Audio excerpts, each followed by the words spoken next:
Picture this. Amanda spent 3 years pouring everything into someone who could barely remember her birthday. She memorized his coffee order, supported his dreams, showed up at 2 a.m. when he needed her. He forgot their anniversary twice. When she finally asked for the same energy back, he called her needy. When she asked for basic reciprocity, he said she was demanding too much. When she walked away, he replaced her in 2 weeks. You've been taught that love is about giving, that relationships reward dedication, that the person who cares more wins in the end. But your brain is processing a reality that contradicts everything you were promised. The people who love the hardest consistently receive the least. This isn't coincidence, bad luck, or choosing wrong. This is psychology, behavioral economics, and the dark mechanics of human attraction working exactly as designed. You think you're investing in connection, but every text you send first, every plan you make, every emotional labor you perform without reciprocation is actually teaching someone that you're worthless. Your brain doesn't understand this yet, but theirs does. There's a concept in psychology called perceived value. Your brain assigns worth to things based on scarcity and cost. The harder something is to obtain, the more your neural reward centers light up when you get it. The easier something is to obtain, the less your brain registers it as valuable. When you love someone harder than they love you, you become easy to obtain, available, guaranteed. Your presence stops triggering their dopamine response because their brain knows you're always there. You stop being a reward and become an expectation. Meet Tyler, who spent 6 months planning elaborate dates, writing thoughtful messages, consistently showing up for someone who responded with one-word texts and last-minute cancellations. He thought his consistency would eventually be appreciated. His effort would be matched. Instead, she started treating him like an assistant, someone to validate her when she felt insecure, entertain her when she was bored, provide emotional support when she needed it, then disappear back into the background when she didn't. His dedication became invisible because it was constant. Your brain's reward system is designed to respond to intermittent reinforcement, not consistent availability. Slot machines work because they pay out unpredictably. Relationships follow the same neural pathway. The person who's sometimes there, sometimes gone, sometimes warm, sometimes cold, they keep your dopamine firing. The person who's always there? Your brain adapts. The novelty wears off. The reward becomes expected rather than exciting. This is why the one who cares less controls the relationship. Their inconsistency keeps the other person's nervous system activated, chasing, hoping for the next hit of attention. You're not loving wrong. You're loving someone whose psychology can't process consistency as value. Their emotional wiring, whether from attachment trauma or learned behavior patterns, interprets your reliability as weakness rather than strength. Think about Melissa, who dated someone for 2 years, who would go silent for days, show up intensely for a week, then ghost again. She spent the entire relationship anxious, checking her phone, analyzing every interaction. Her friends told her to leave, but she couldn't because those brief moments when he showed up felt so intense after the drought. Her brain released a flood of relief chemicals every time he returned. The pain of his absence made his presence feel more valuable than it actually was. She was addicted to the pattern, not the person. Meanwhile, the guy who texted her every day, who was interested and available and consistent, she felt nothing. Her brain registered him as boring because he didn't trigger the anxiety relief cycle her nervous system had become dependent on. Healthy felt empty compared to toxic intensity. This is the brutal economics of modern relationships. Attention has become currency. And like any currency, its value is determined by supply and demand. When you supply unlimited attention to someone who demands it without reciprocating, you've crashed your own market value. Your emotions tell you that loving harder will eventually break through, that genuine care will be recognized and returned. But relationship psychology operates on behavioral conditioning, not fairness. People learn to treat you based on what you tolerate, not what you deserve. Consider James, who forgave cheating 3 times because he loved her too much to give up. Each time he took her back with no real consequences, her brain learned that his boundaries were negotiable. His love became permission for disrespect rather than motivation for better behavior. He thought he was showing unconditional love. He was actually teaching her that his conditions didn't matter. By the 4th time, she didn't even bother with an elaborate apology. She knew he'd fold. His predictability eliminated any fear of loss that might have inspired change. The psychology of loss aversion is powerful. People are more motivated to avoid losing something than to gain something of equal value. But you can't trigger loss aversion if the person never believes they might lose you. Your constant availability eliminates the one mechanism that might make them value you.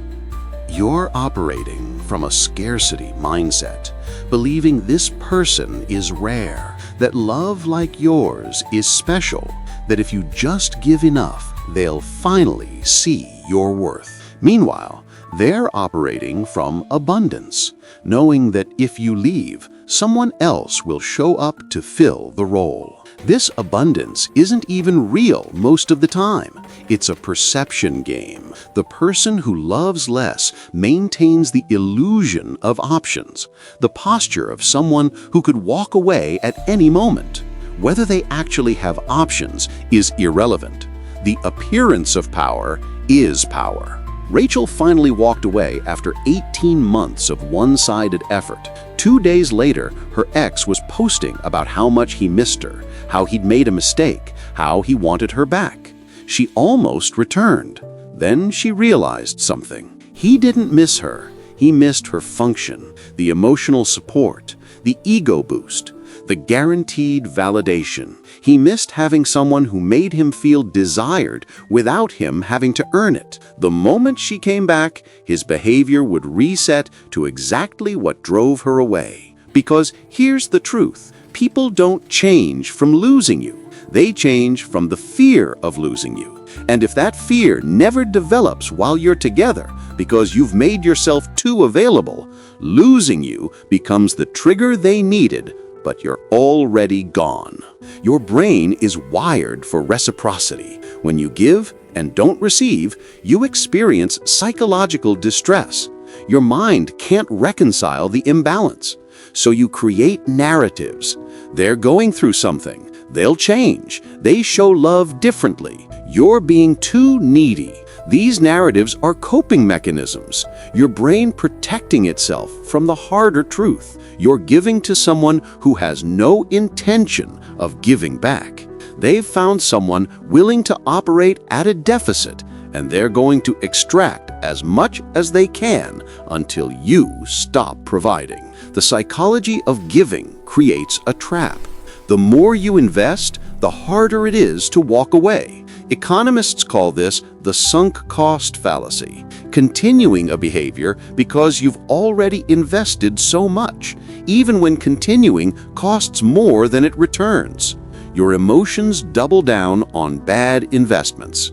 Kevin spent 4 years building a life around someone who repeatedly told him through her actions that he wasn't a priority, but he'd already invested 4 years.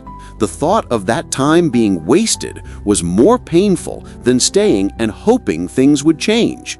So he gave another year, then another. By year 7, he'd forgotten what mutual effort even looked like. His baseline for relationships had recalibrated to accept crumbs. His confidence had eroded to the point where he believed this was the best he could get.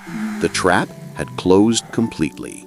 The brutal truth is that the people who receive your intense love without reciprocating aren't usually malicious.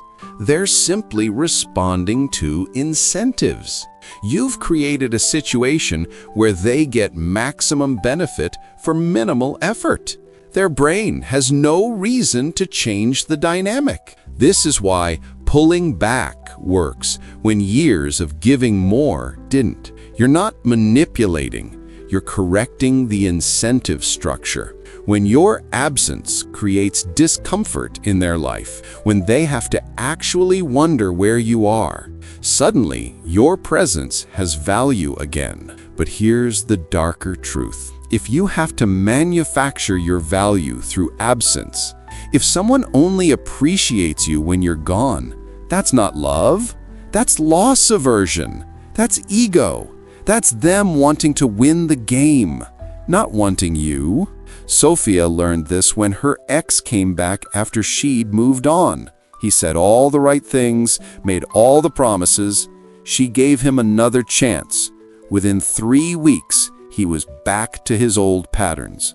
Because he hadn't changed. He'd just temporarily lost his source of supply. The psychology of relationships isn't fair, isn't kind, isn't aligned with the romantic narratives you were raised on. The person who loves harder very often does receive less, because love without boundaries is perceived as desperation. Generosity without reciprocity becomes exploitation. Your capacity to love intensely is not a flaw, but directing it towards someone who doesn't value it is self-destruction disguised as devotion. Your brain's attachment systems are powerful, designed to bond you to others, but they can't distinguish between healthy attachment and trauma bonding. When you love someone who's inconsistent, who takes more than they give, who makes you feel crazy for wanting basic reciprocity, your nervous system interprets that as passion. The anxiety feels like intensity. The relief when they finally show up feels like love. But it's just your stress response cycling. Real love, the kind that builds rather than depletes, doesn't leave you constantly guessing, doesn't have you performing for attention, doesn't require you to shrink your needs to fit someone's limited capacity for giving. That version exists, but you'll never find it while accepting less.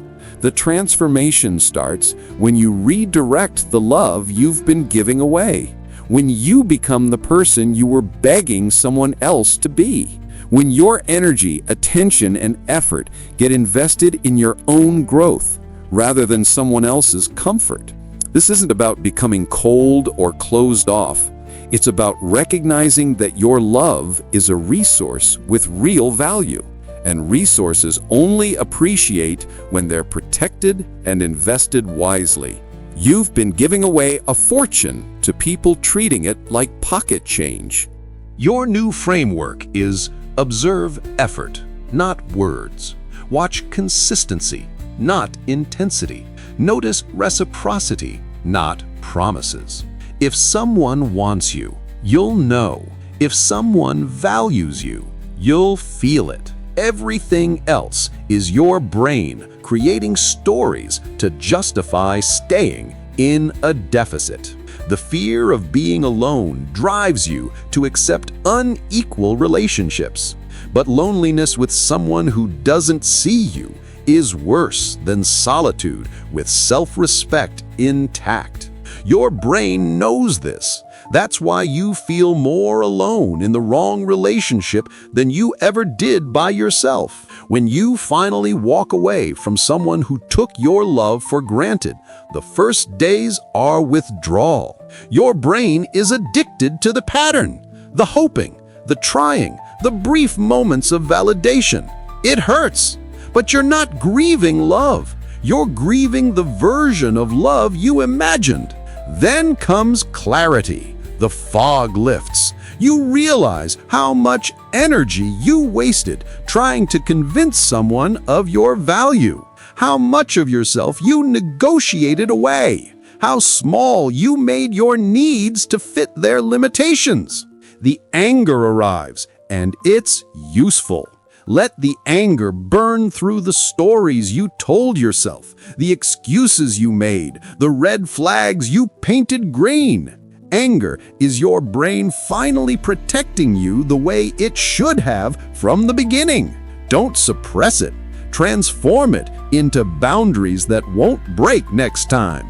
The people who love the hardest get the least in return, until they learn to love themselves with the same intensity they gave to others, until they require reciprocity as a minimum standard, until they understand that someone who doesn't fight for them doesn't deserve their surrender. You were never too much. You were just pouring yourself into a container that was never meant to hold you. The right person won't make you feel like your love is a burden. They'll meet you with equal force, equal presence, equal commitment. But you'll never meet that person if you're still stuck giving everything to someone who gives nothing back. Your energy is finite. Every moment you spend trying to fix a one-sided dynamic is a moment you're not available for an equal one. The brutal truth is that love alone doesn't build relationships. Effort does, respect does, consistency does. Love without these things is just emotional labor that depletes you while the other person coasts on your investment. So stop loving harder and start choosing better, because the right person won't make you prove your worth through suffering. And when you finally understand that, everything changes.